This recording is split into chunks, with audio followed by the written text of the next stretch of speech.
Hello जी मालिक। One तू कितों telephone करा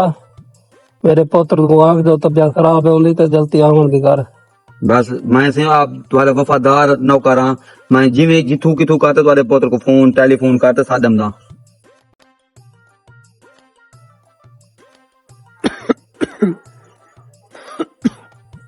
पता है रो किथा रह गए पुत्र मेरा मुंह ते पूछ सकते पता क्या ना मालिक सुना ठीक है वे मेरे को बड़ी परेशानी रह गई है। तुम्हारे पुत्र मैं टेलीफोन कर रहा हाँ वो आके उस्ताद साहब ने मदरसे नु छुट्टी घेंदे मैं आवे ना।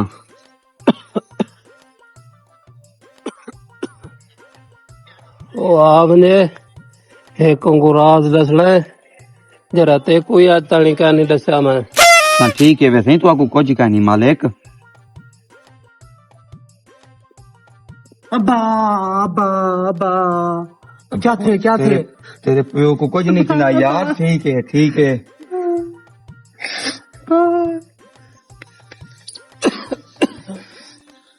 पुत्र हाँ अब्बा क्या ठीक है एक रात अब्बा पापा हाँ पता क्या करता था मेरे को मैं हकीम सदिया माँ जल्दी वन हकीम साहब आओ जल्दी। साहिस जी दवाई देना पिया कीमती अच्छा हमको सिखा रिया है हिन आखिरी टाइम ते जरा ना तुसा 2 मिनट वास्ते गाल कर सकदो हो हिंदे नाल 2 मिनट ठेक गए तसली रख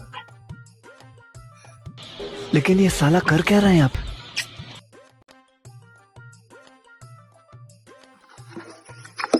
अल्लाह खैर करे से रुको जरा सबर इन सब करो। क्या था आगे होश आगे ठीक है ठीक है। अब्बा शुक्र है तेको होश आ गए।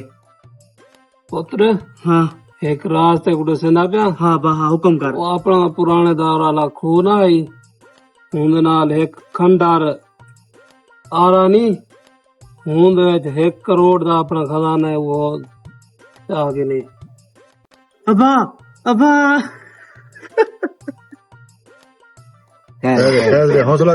कर बा जोल खैरू जोल पता केरी जगह आए हुआ अपना जरा पुराना खूह हा ना वो इहो है ते ॿिया बात केत दसिए वो आखे पुराने आरे कने आरा की मेरे को तो नहीं पता मैं तो मदरसे पढ़ता रह वो गया अपना राओडे है पुराना बात अगी तो जू हुन रासी मैं दस ओ नाले तू पहुंच जायूं पता हाथ तो जो वे ओ हकीम साहब आओ ए हाथे वे हाथ तो जो वे दा लत्ते ता कहीं ते हकीम बाड़ पे आराम थका सचे भाई आना इहो अपना आ रही यह मेरे वड्डे दी निशानी है जी हाँ असा इलाके जरा हुआ तो साकू पता होवे असा मदरसे पढ़ते रह गए ए जडा दा वडेरे तेरे लवाए चलाए जडा दा निसी चलाया खड़ गए देख जंगीज गी ये सारे वड्डे दी निशानी है करोड़ों रुपए दी मदी में हराम थी गई है। थोड़ो सी हकीम साहब तो गुजारी जल्दी है जिकी जाए ना देता पे हम थोड़ो सी। चक्कर आ गए थोड़ो बीमार तो तकाजा ही है यार तो सही भाई में यार खैर इथा पार्टी इथा हो से इथा मालिक नी लबदा कहना होसे दिलू असा थक थियूं पटो हो से सारा वो वाले साहब बाकी गई थी हो से हकीम साहब थोड़ा अभी तो जल्दी करो हाथ चलो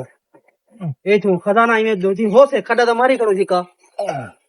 हाँ गिनो ये खुद ही करो ये खुद ही हो से लगदा पे में कोई नहीं हो से घेन खैरो घेन हाँ रेत निकल आई थी हो से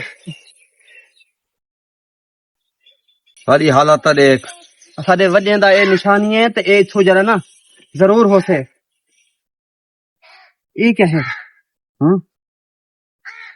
अरे बेटे तुझे थकान नहीं लग रही क्या? कागज लग दे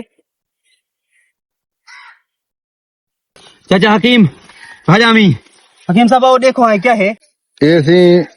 खुए अच्छा तो मैं खूपी से छोड़ा है हाँ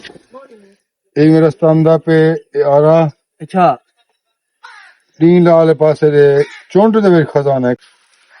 इहो नज़र था पई मेरे को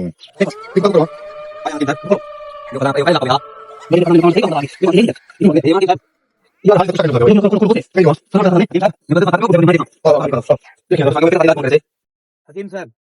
इन्हें मदद करवाओ। आराम आराम आराम क्या होते हौसला हौसला हकीम साहब। मुझे चलो देखो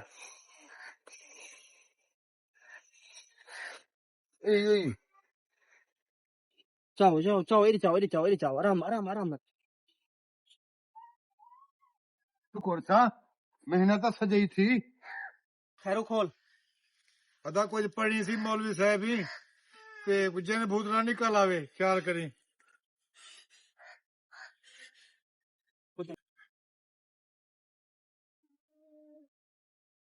वड्डे ना मेहनत देख